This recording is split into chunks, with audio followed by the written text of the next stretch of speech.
Hmm.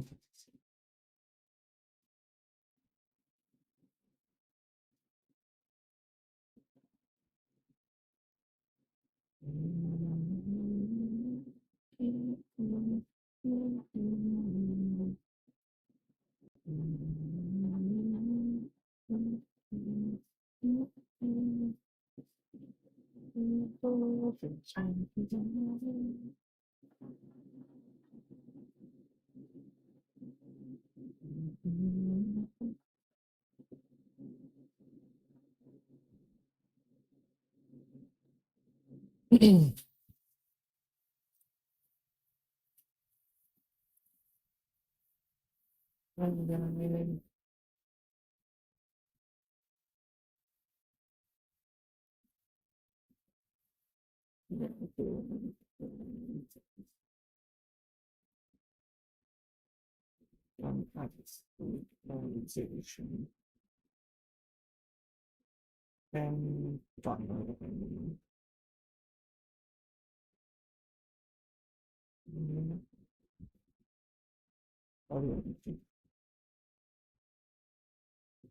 Hmm. What? Did my internet connection gone? No. Everything looks good, but something causing me buffering. Um, I don't know. Why is this thing happening?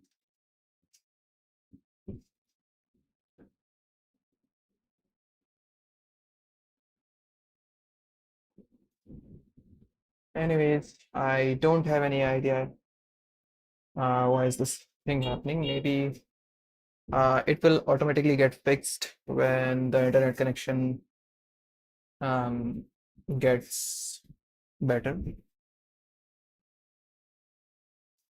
Currently, I don't have any clue how to fix that, but I think the stream is visible.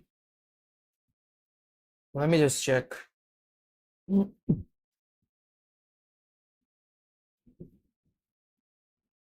Otherwise, we should restart this thing.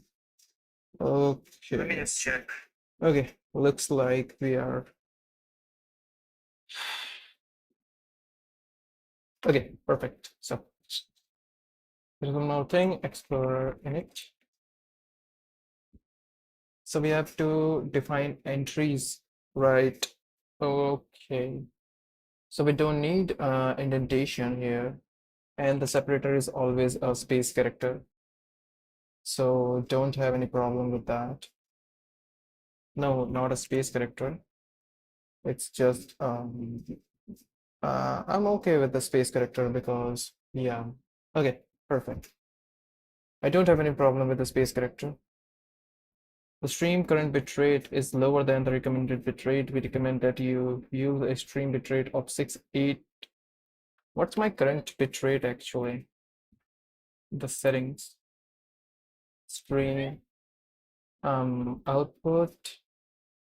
Streaming bitrate is more than needed.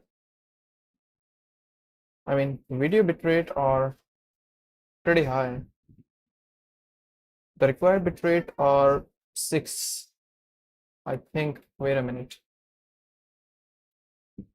6800. So mine is 8700. So shouldn't be any problem actually. I don't know why this thing happening. I think this is because of just the internet connection.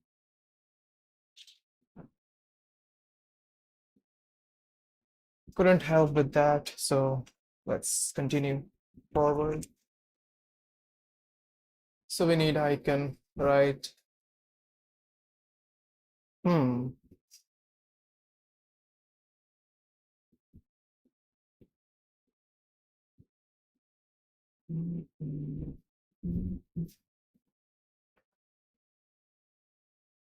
So these are the entries, and okay. So icon, I can, so these are the things that we actually need. Hmm.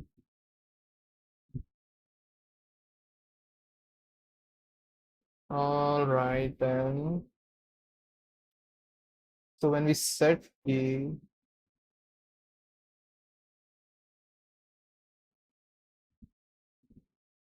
so when we set this entry in the entries, then we have to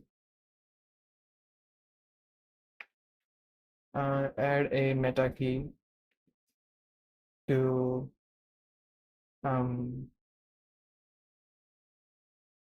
maybe something like so,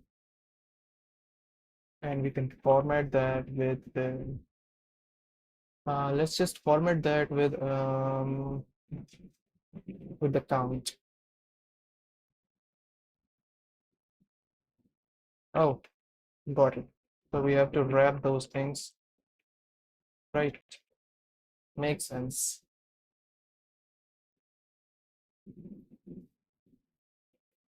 Will this return a string? Yeah, this should return a string, right? Actually, we can do this thing like so.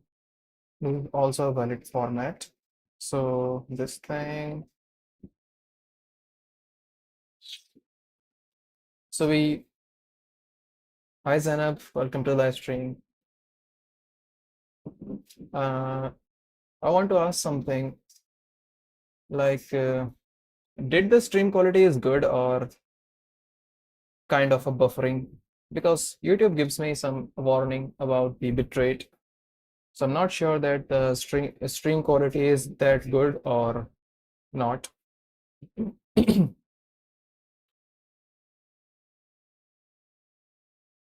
Just let me know if the stream quality gets down a little bit because we will then restart the stream because I think my Wi-Fi is kind of down.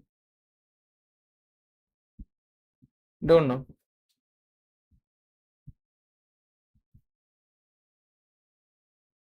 All right, so table meta equals to string format.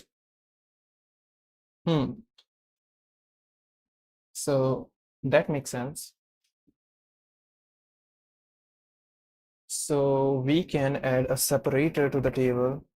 Well, we don't need the separator because we already know the separator is a tab space. All good.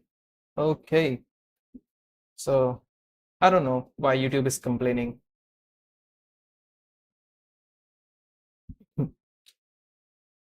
So we have um, so we have injected the meta key inside the entries, and then it can be accessible through other components of this plugin. So that is okay.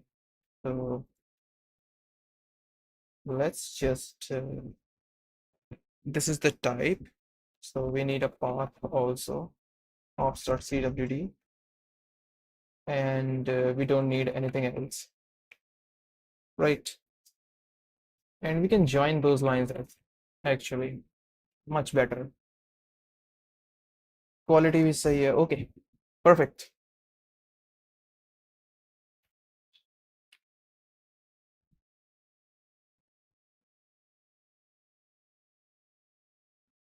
All right, then now we just have to go to the Explorer UI and we can update those entries here. Um, First we have to calculate the depth, right? So I think depth has already been there. So the next thing is to, hmm,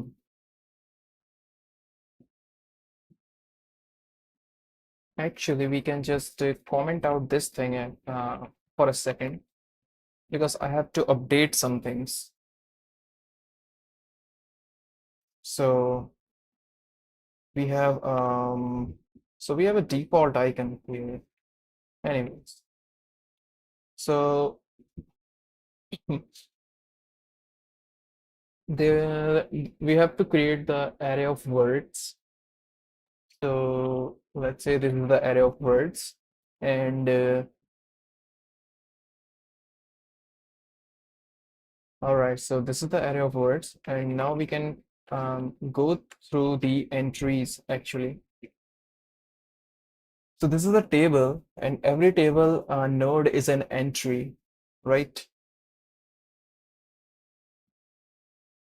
I think we don't have to go here. We first have to check out the code for the structure, and the structures are a little bit um, I think I messed up a little, so let's fix that thing.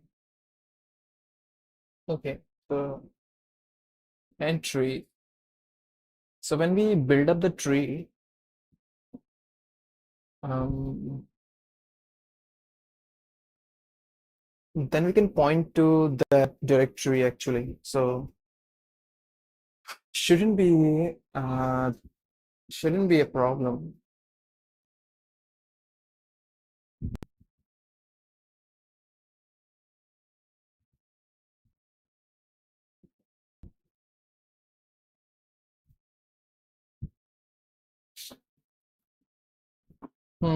So that is a little bit of problem because um, what we have previously is we have a table in the like we have a tree in the form of table which uh, which helps us to traverse each level of the file system um, in an hierarchical way. So, but with the concept of entries, we can do that. So we have to find a way to, you know, mimic those previous functionality, but these new abstraction. We have to consider those new abstraction, and I don't want to hinder the integration of the previous, previous store integration with the tree. Um, this is kind of hard.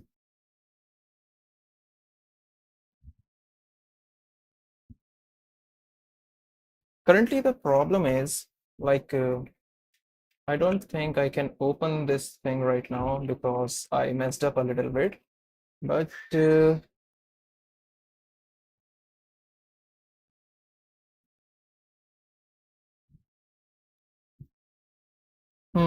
Lua. Uh, it's hard to explain, right? I didn't learn anything about Lua from YouTube tutorials or documentation. Just a little bit of a neovim configuration, that's it.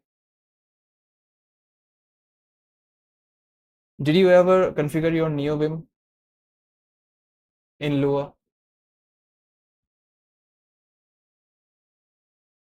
And if yes, then there is no problem, I guess, because Lua is a very simple language, and you can be familiar with this in a short amount of time. So I just rewrite my whole neovim config, I mean about 10 to 20 times at least. So it's a plenty of experience with Lua. I mean, to get used to it. So it's not a big deal.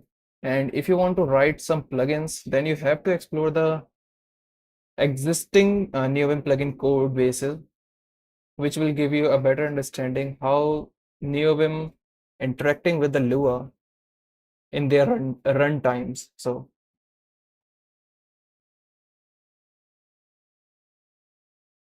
I don't think that Lua is difficult.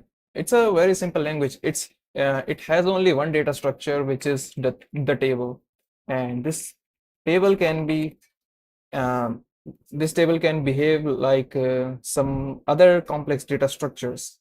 So I think that's pretty, you know, simple in my opinion.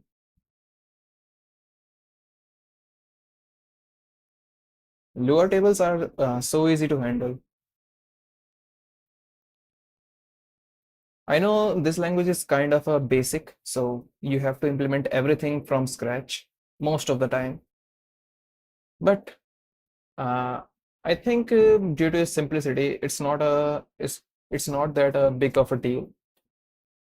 I think you can um, you can get familiar with the Lua concept if you just play around with the neovim configuration. I think that's it. That will make you used to for this language, nothing else. So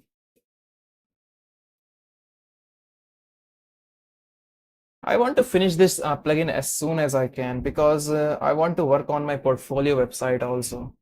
I mean that portfolio website is hanging for about 2 to 3 months, I guess. I created that repository about 2 to 3 months and haven't updated since then. So it's kind of a pain. But this plugin, it's uh, it's a lot harder than I thought. I mean, um, making this kind of plugin is not that a big of a deal, but maintaining the code bases and solving the issues and implementing some unnecessary features, it's kind of a difficult task, in my opinion. Anyways, let's see how far we can go.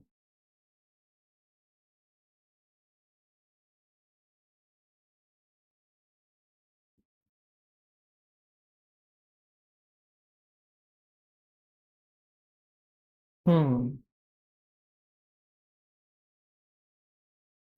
It would be nice if I if I can access that line.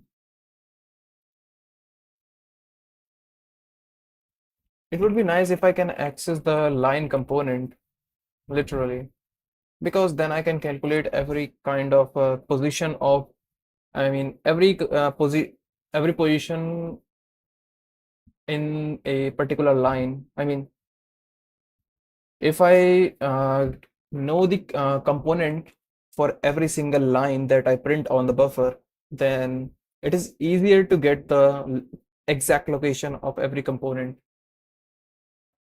in that particular line. So I don't know. Maybe in future I can do that. Python, Java, SQL. Okay, what was SQL? Languages. If you can exclude the Java. I never work with the Java programming language because it's kind of a pain to set up that language. Yeah, but surely I try C++ and Python. By the way, C++ is my go-to language for competitive programming. Anyways, so let's see how far we can go. Uh, I just want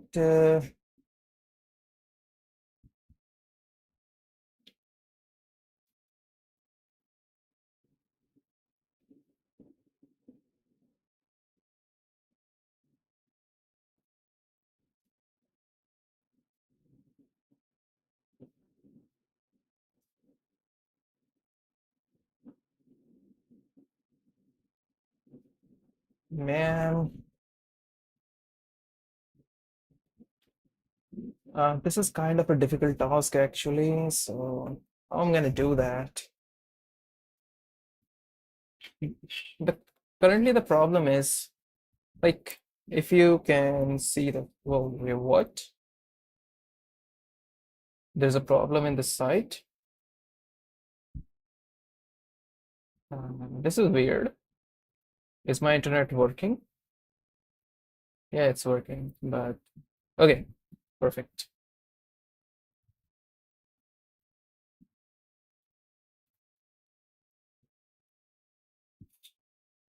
So as you can see here, like we have a problem in this thing. Like whenever we are building up a tree, with this information in the buffer, we can simply say that we have a root node which has these 14 children's.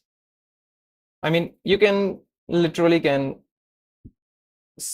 clearly see that this is the hierarchy in which we have a root node, which is a parent of these 14 children's. And in this case, this is so much easy to build up the whole tree by these buffer lines. But the problem is, to build up the tree, we need some kind of, wait just a minute. What am I doing here? Whoa.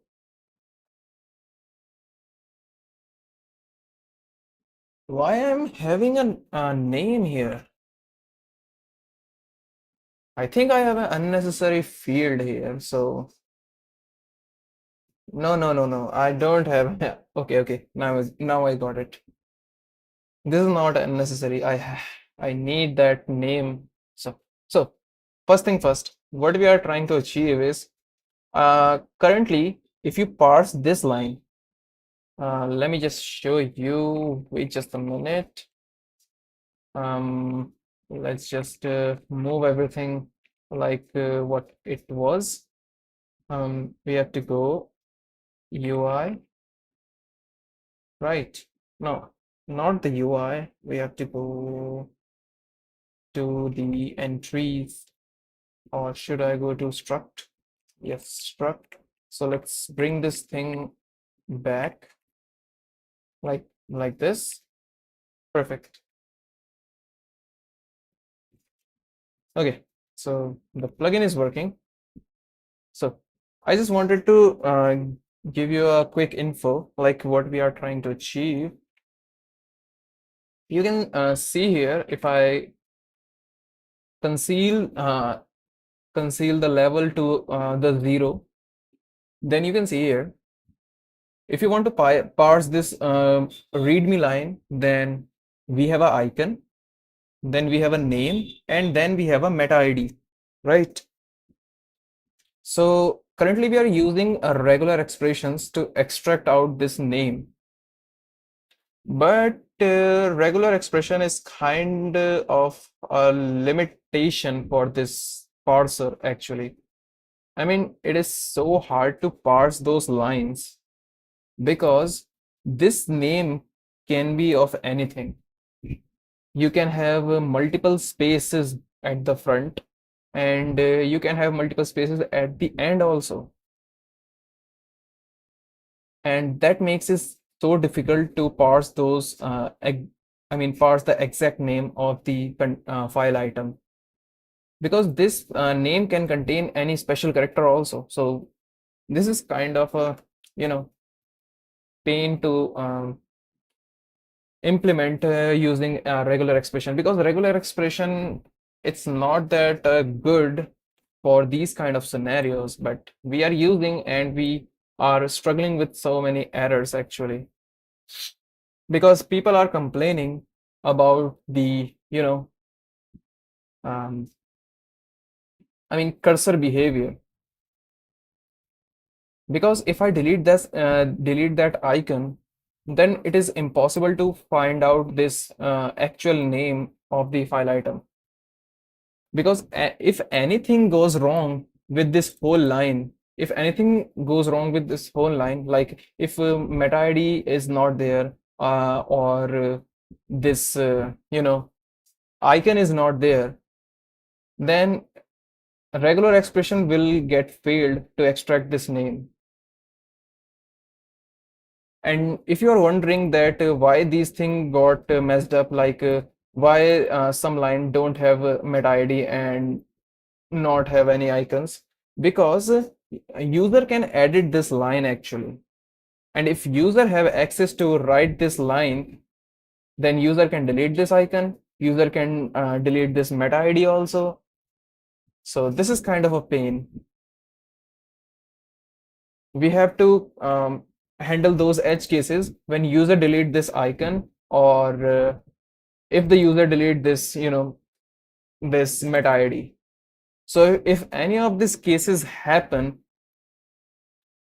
then our program should be able to extract this correct this name correctly. And currently I don't have any idea how we can do that, because this is kind of a random thing, because user can remove that icon and can add their own ASCII characters or maybe Unicode characters, because this is a buffer and um, you can write anything in this buffer. So as a developer, I have to handle all those cases when user messed up with the whole line. I mean, the whole format that we are using currently. There is a approach like what oil and vim uses. If I go to oil and vim, like uh, let me just go towards the options, and if I open it here and wait a minute, let me just lua snacks dot pickers dot explorer. Oh, this is not loaded.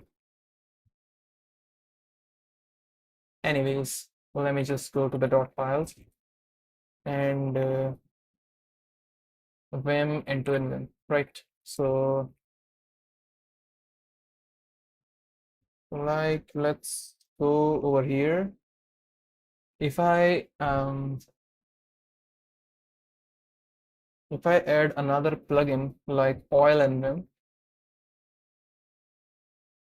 so Steve or oil and vim, and if I do something like this thing, I think we have a quick setup here.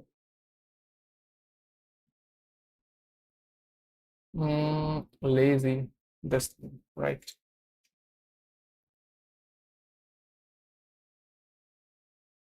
Okay, that makes sense. Let's reopen the new vim.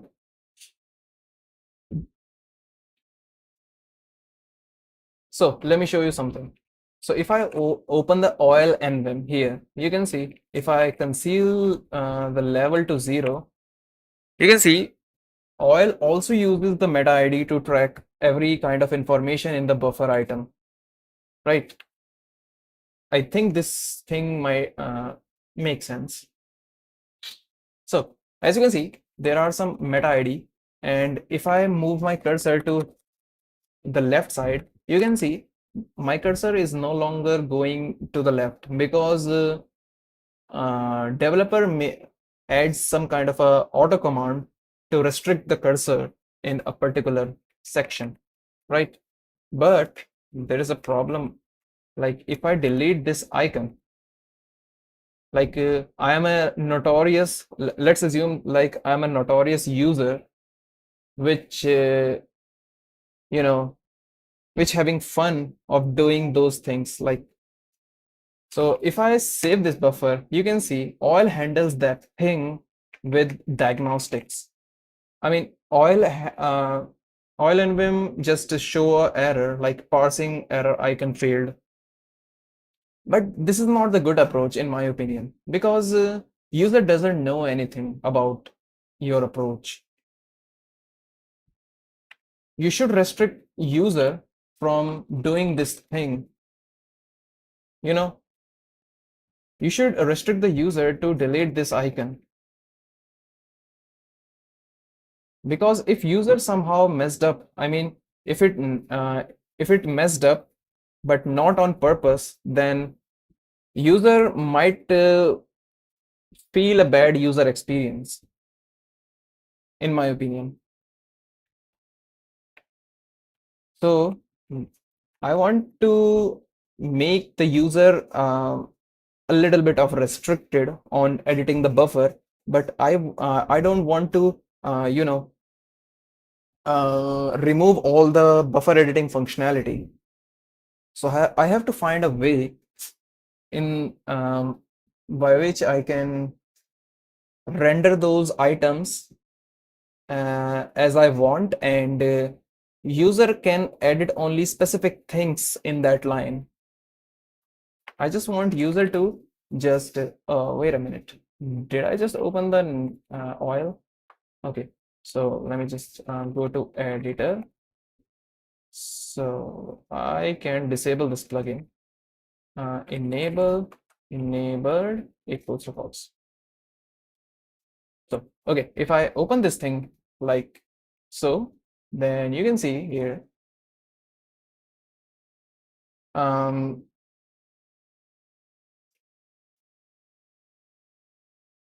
yeah. So user can only edit this section. I mean, I want to restrict the user to only be able to edit this section of a line. I mean, I don't want user to edit this, icon, because this causes a lot of problems while parsing a line. And in the same way, I don't want user to be messed around with the meta ID like this thing. I mean, you can do that by, you know, like how, like if I press capital C, this will delete the line. I mean, this will delete everything after the cursor.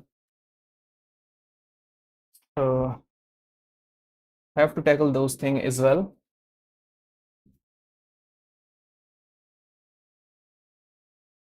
So let's see how we're gonna do that. Currently, I have only one thing in my mind, like let's test this thing out with an init.lua file. Like let's make an auto command. So this is an API, vim.api, right? Or we can just make it more shorter, vim a. Like then I just want to set a keybind to the backspace.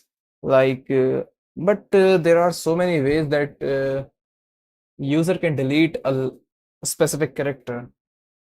How I'm gonna restrict that thing? Because I need a universal solution. I mean, a solution which can work in every case.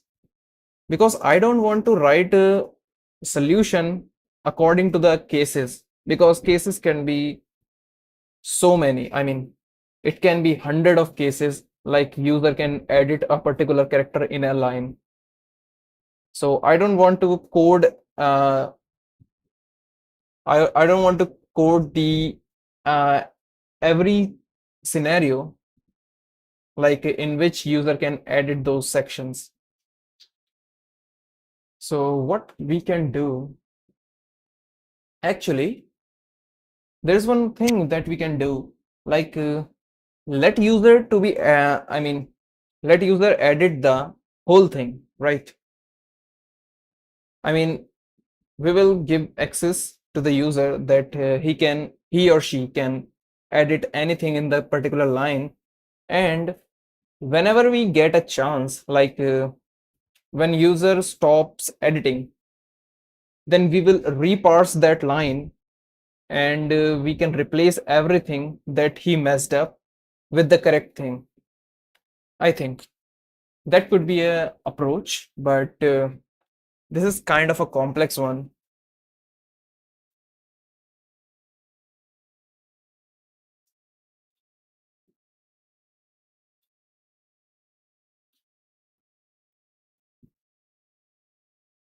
I think I need some kind of a music. Not sure, but let's just focus. No music. Mm,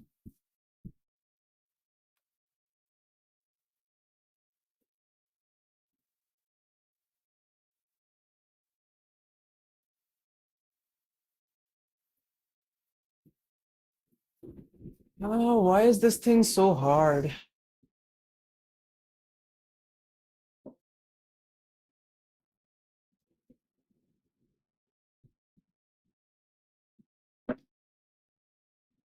I think I shouldn't mess around with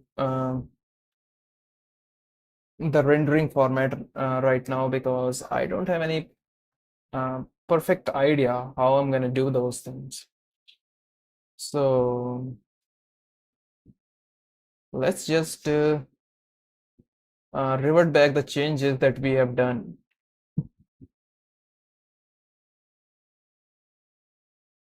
Right?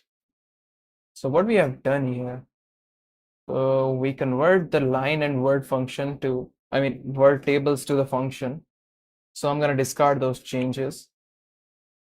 And okay, we just remove that thing and yeah. So we are just returning that thing. I'm gonna discard this thing also. So we have this thing. Why we need a configuration? I mean, why we need an extra configuration? So this is the documentation, nothing else. Perfect. So I need those changes. This is also perfect. And what is this thing? Okay.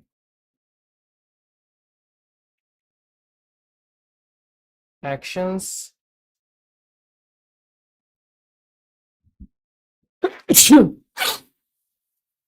Jeez.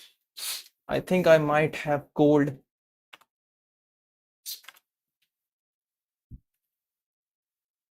Okay, so these are just explorer things, right?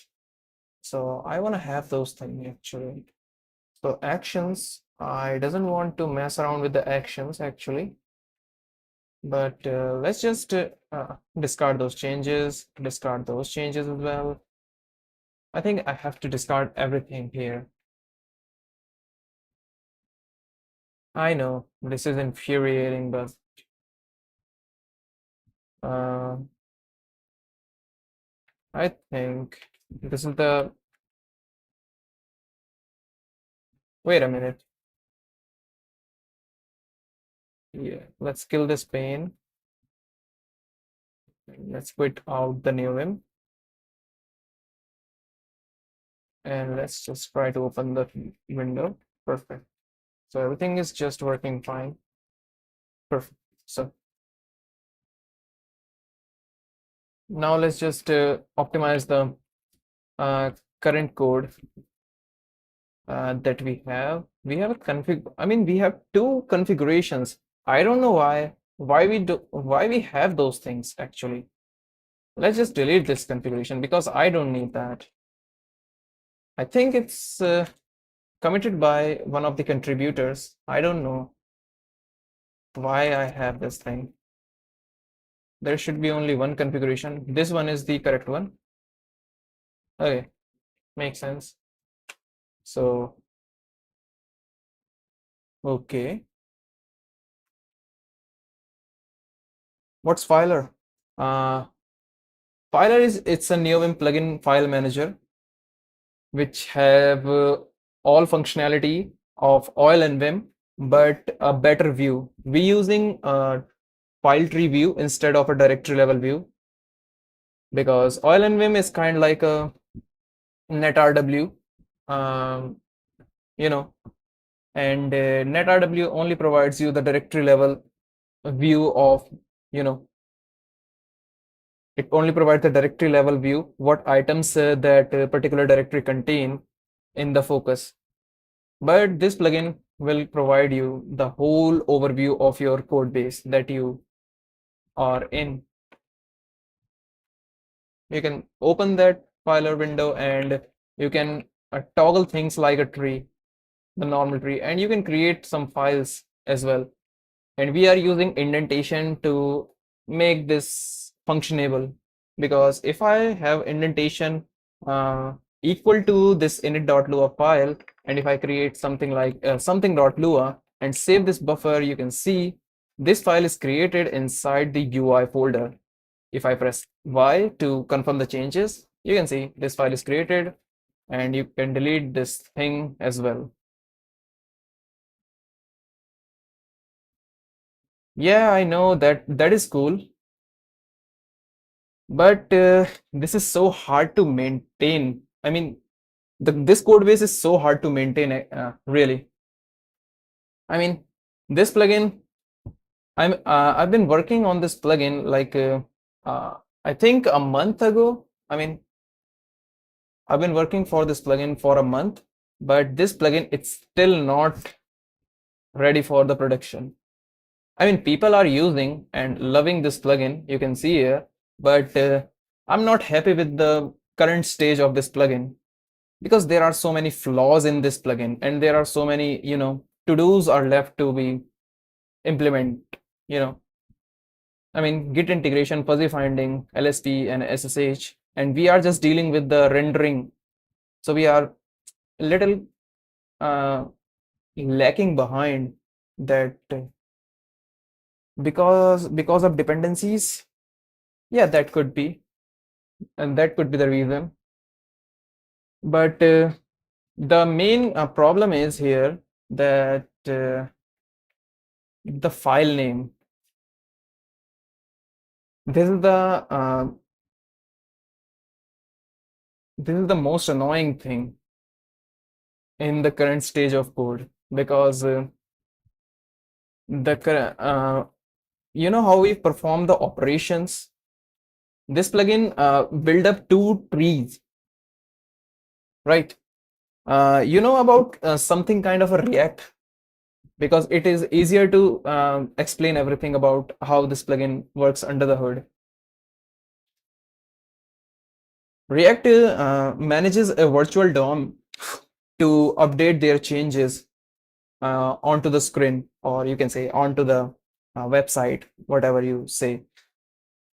So we are doing the same thing. We are building two trees. Let me show you. Struct. So we have a tree table, or maybe the name is different. It should be in the algorithm tree table. Okay. So you can see we have two functions, which is tree table from node, and this is tree table from buffer. So we are maintaining two trees. Like one is from the in memory, where like we have a we have a tree stored in our RAM, and one tree we are building from the buffers. Like this is an filer buffer. We are build the tree from this information, and this is the hard part of this plugin. This is literally the most annoying part of this plugin. I mean, for developer only, because we have to use this information. Like we have to calculate every kind of indentation we have for each item on every line. So we have to take care of every indentation. Then we have to take care of the file names. And there is one more thing in this which is hidden. These are the meta IDs. And these meta IDs are responsible for gathering information about each of the file items. So the most annoying part is to parse every line. We have to extract the information from each line. So there are some information in this line hidden, like the level of indentation, the icon, and the name of the file, and the meta ID. In this case, it is 28. So this is the main problem is to get this item name, because item name can be anything. So that's why this is the difficult part of parsing the lines. I literally don't have any idea like how to implement this same functionality with an easier way. Like I don't have any idea currently, and I'm thinking about this, refactoring this whole algorithm. Currently, we are using a regular expression to extract out this name, but uh, Regular expression is some kind of a limitation for this approach, in my opinion, because this file name could be anything, literally anything. It could be spaces. I mean, you can add some spaces in front, but if you add some spaces in the front, then this plugin could calculate this file inside another indentation, and this is another pain. So parsing is literally difficult for this plugin. I mean, this function is so easy. This one is easy. I mean, building a tree table from the node, because you just have to traverse each node one by one. Can there be a regular expression? Yes, we are using regular expression for extracting out those names. I think I can show that we have a regular expressions, and we also have regular expression tests. You can see here we have plenty of tests, nothing crazy, but these regular expressions are somewhat limited, because user can have, I mean, user can name their file whatever he wants. So I mean, you can see this is a valid file name. This is also a valid file name. If I put some spaces here, then this is also a valid file name. Like this is also a file name, valid, valid, valid. So we have to handle these kind of things. And if I have a special character like /t represents the a tab. It's a tab character. So we have to, I mean, handle these scenarios also. So it's so difficult to parse those lines correctly. And I'm just doing this thing right now. I'm just finding a way to extract those things without regular expression, because regular expression sometimes so ambiguous, because currently they are working, but I'm sure that they will not work when this plugin, live in production. Because if I remove this warning and say that this plugin is ready to use, then people will uh, use this plugin uh, like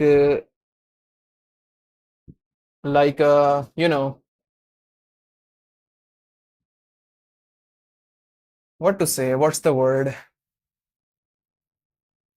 like if they use this plugin by their their default file manager, then I have a really important responsibility to do everything correctly. This is the whole thing. So this thing is kind of annoying. Interesting. Yeah, it's interesting and annoying too. And by the way, I don't have that much experience when we talk about the developing a neovim plugin.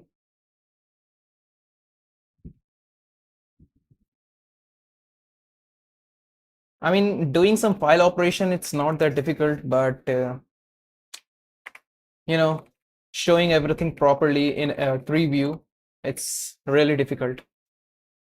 I mean, no. Showing is not that difficult. Extracting information from the visible lines are the hard task. And I don't have any, a correct approach that how we can handle that thing. Let's just try and do some, file creations. Like if I do something like something else dot lua. So this is a valid file name, and currently this plugins handle this case. If I save this, you can see there is a something.lua is created here. But if I want to add a space here, like if I press space, space, space. No, not here actually. Let me just conceal out things. if I press space here, this is not expected. Are you getting where I'm pointing at? Like if I press space, this meta ID is going, to the right side, but this is not the expected behavior. Because if I conceal this thing out and press space, user will assume that this thing is not working. We are adding up space, but you know, currently we are assuming that the file name is provided to us doesn't contain any leading or trailing spaces. So we are neglecting those spaces. You can see here the confirmation dialog is just empty because we are trimming those spaces from the beginning and from the ending. But it should not write spaces between. Why? I mean, this is a valid file name. You can create those file names actually. This is a valid file name. I mean, something space else.lua is a valid file name, in my opinion. If I open the files, wait a minute, misspelled. If I open a file and want to create some file, let's just how to create a file with this thing. Actually, let's go to the download folders and let's just create a folder. And if I name it to something space some space things space else dot lua, and you can see here this is a valid file or directory name.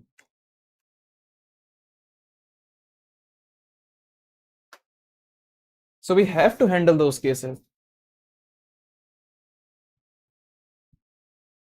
Can you just restrict space in file names, or do you want to allow it?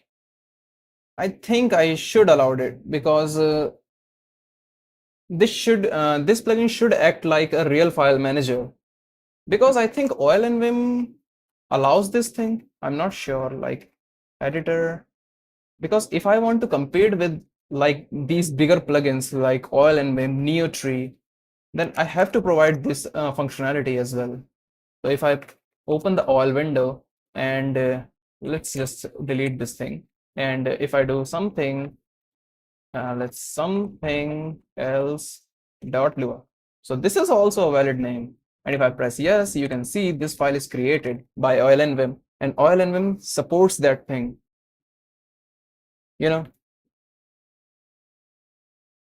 And if I do something like so /t /e, no, /e doesn't do anything actually, /r/n. If I do these things, you can see these things are also handled by oil-nvim. This is the most amazing thing about oil-nvim. And if I if I do conceal level wait a minute, conceal level to 0, you can see there are oil-nvim also use the meta IDs to store information about every file system item. So if I press space, you can see cursor is going to the right when pressing the space bar. And if I set conceal to 3, actually this is not a valid file name, I think, but this is a valid file name in my opinion. If I do some spacing here, wow, this is not allowed. Why? But I think file managers allow these things. Let's just do this thing. So if I open if I want to create a folder like with some leading spaces and something dot dir, anything, you can see this thing is created. I mean, we have leading spaces. Oil-nvim doesn't support that thing actually. I don't know why oil-nvim doesn't support that thing, but this is kind of expected. I mean, user will expect those things Like you can't restrict user from creating files whatever they want. You have to, handle those cases. I don't know why oil and vim doesn't work like that. So editor, let's disable oil and vim for now. True, yeah. Yeah, that makes sense. I just want to find a way, like, I just want to remove this whole regular expression thing because regular expression are not like a robust thing. I want a robust idea so that we can continue moving forward on implementation of other features. I don't want to be stuck in the rendering things of this plugin. I mean, we are doing rendering from like ages and still not happy with the current mechanism of rendering things. I explored a lot of code bases for this thing. Like if I list those things, you can see I explore code bases for NeoGit, Plenary, Telescope, Oil and Vim, and mini files also. I delete that thing, but I explore so many code bases for exploring how they render those things, how they parse those things. But I don't have any clear understanding like how you can do that. That's why I don't stream regularly because I don't have any clear understanding that how I'm gonna implement those rendering mechanism. By the way, I want to give a shout out to those contributors which bring this plugin, I mean, this far. I mean, there are so many features that are missing, and those contributors like implement those features like tracking buffers and netrw hijacking. I mean, this helps a lot, literally.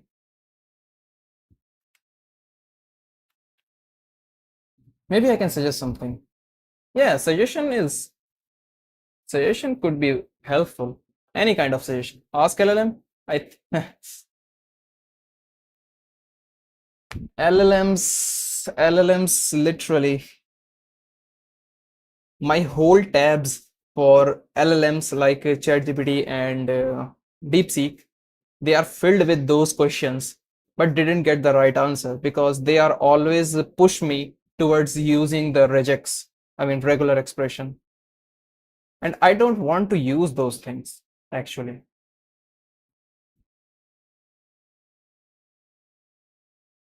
I mean, LLMs have their own limitations.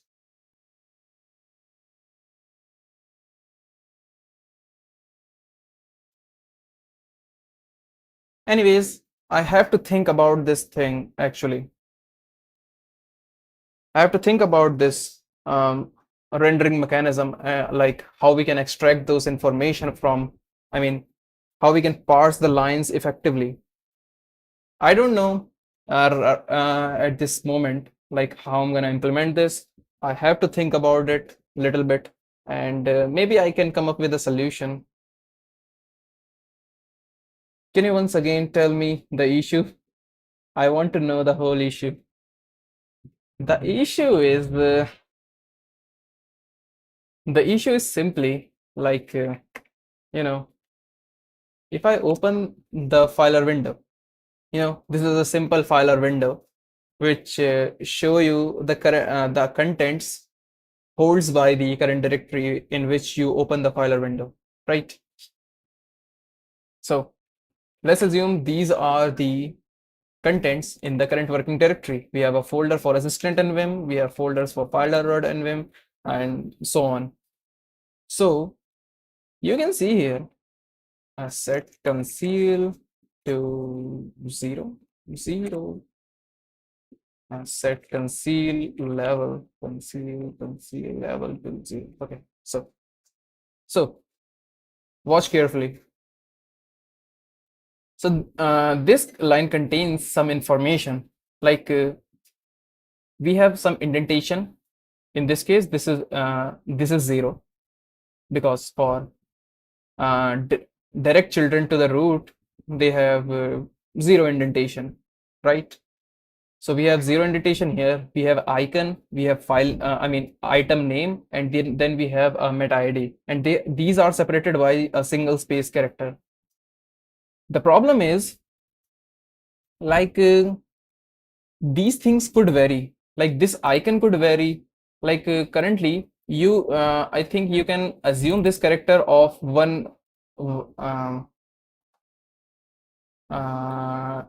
this character string could be length of 1, but it's not.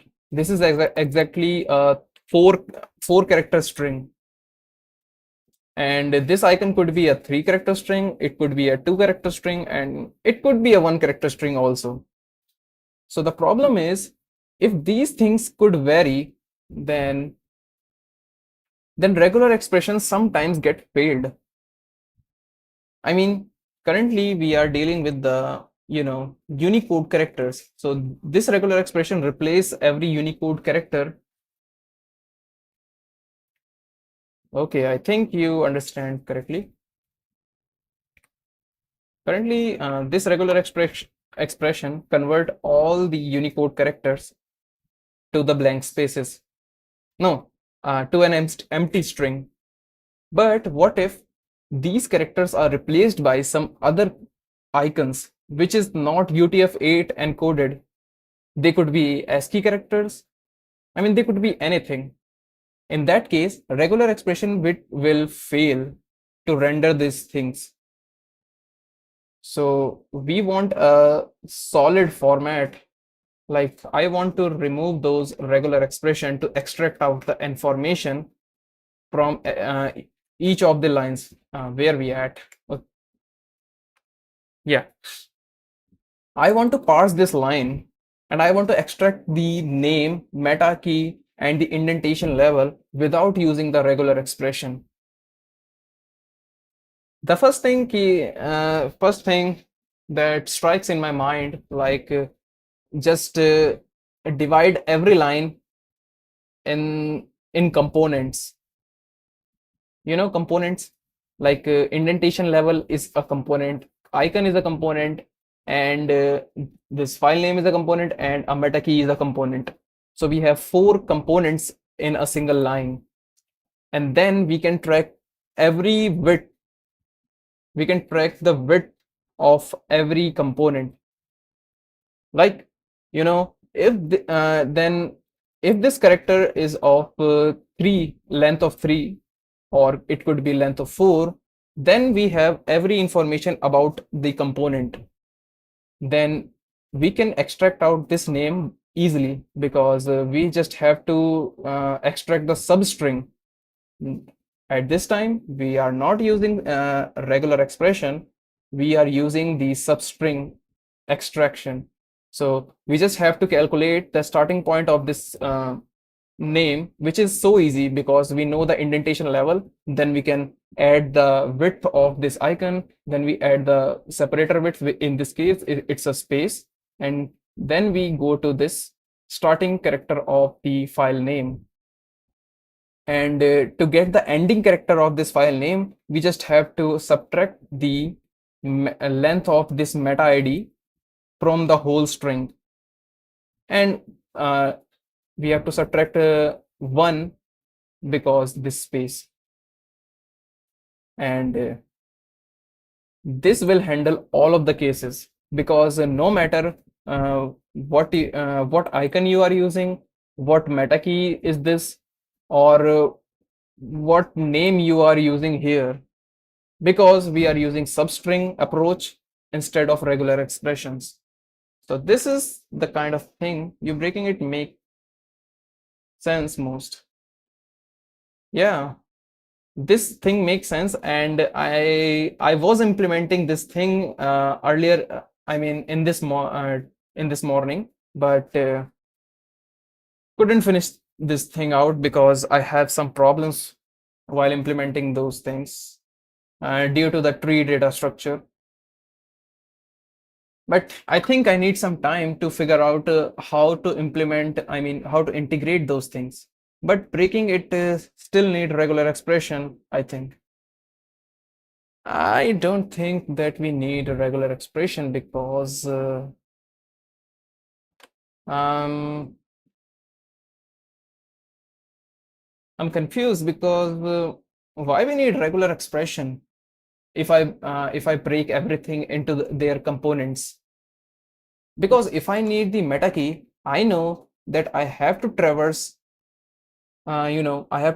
from the ending position, and whenever I've found this slash, then we are done. We just finding the first slash, and then we are done, I guess.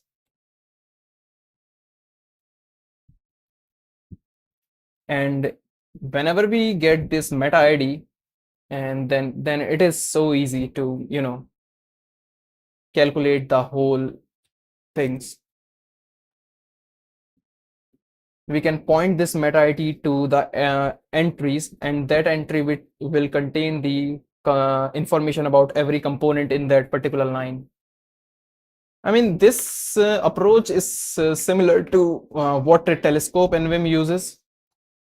I explore the code base a little bit of telescope NVIM, but you can say make entry here, or I can width.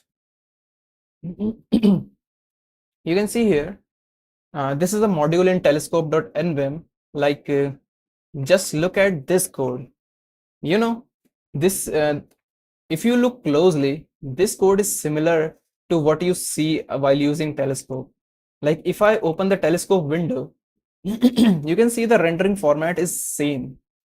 Like first, if I close this telescope window, you can see we have a width, right? We have a width of which is equal to the Buckner width, which is I think it's a property of each entry. But let's just ignore this thing. The main thing is we are storing every width.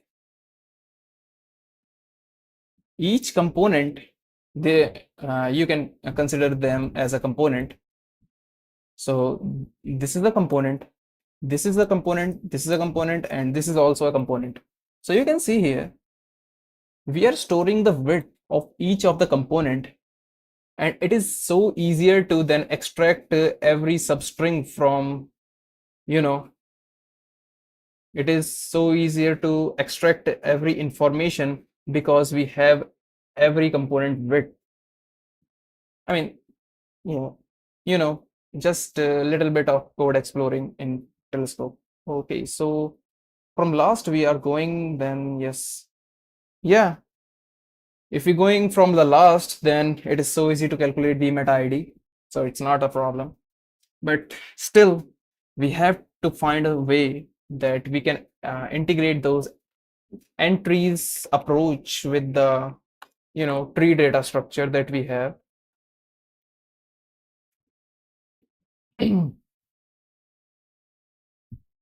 This tree data structure, I think, needs some time to integrate with this new approach, and I have to find a way how we gonna do that. So I think I can't do anything in this stream much more about this development of this plugin.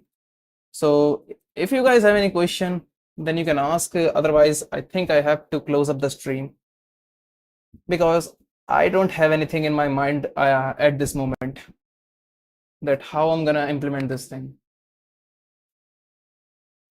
I mean, feel free to ask anything about it.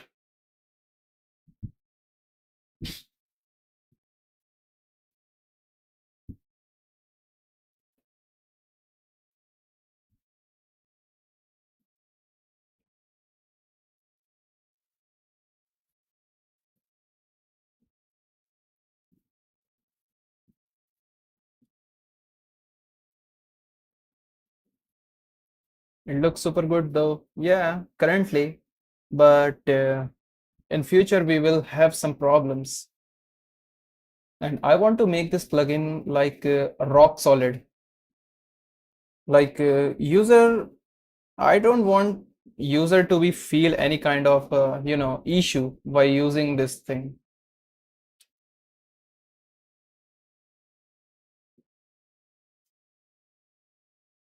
I mean, if I provide some kind of software which other peoples are using, that it should be robust. It was nice to learn about this.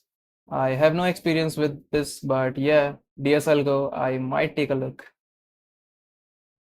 Yeah, this kind of a mixture of uh, data structures and some algorithms related to strings. You know, I have to find this thing actually. So I think that's all for this stream. I will take a minute or maybe 30 seconds. Then I will end up the stream. So thank you guys for joining on the stream. Because it's kind of a boring thing to code everything uh, like alone. Whenever I'm having with um, whenever I'm live coding these plugin, then it is kind of intuitive because you have so many people to chat around, have suggestions, and so many things. So yeah. And by the way, English is not my first language, so it could be broken on some cases.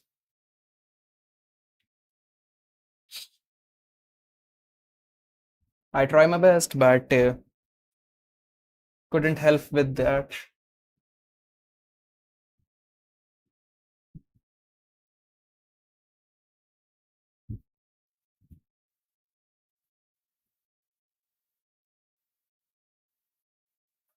Okay, so I think we can end up the stream. So thank you guys. Good night. We will meet in the next stream. If you want a notification for this stream, your English is good, bro. Yeah, kind of decent. I mean, understandable. But sometimes I'm kind of stuck on some words because I am unable to remind those words which will fit on the current context. So yeah, but it's I think pretty much understandable. I'm working on it. It is what it is for now.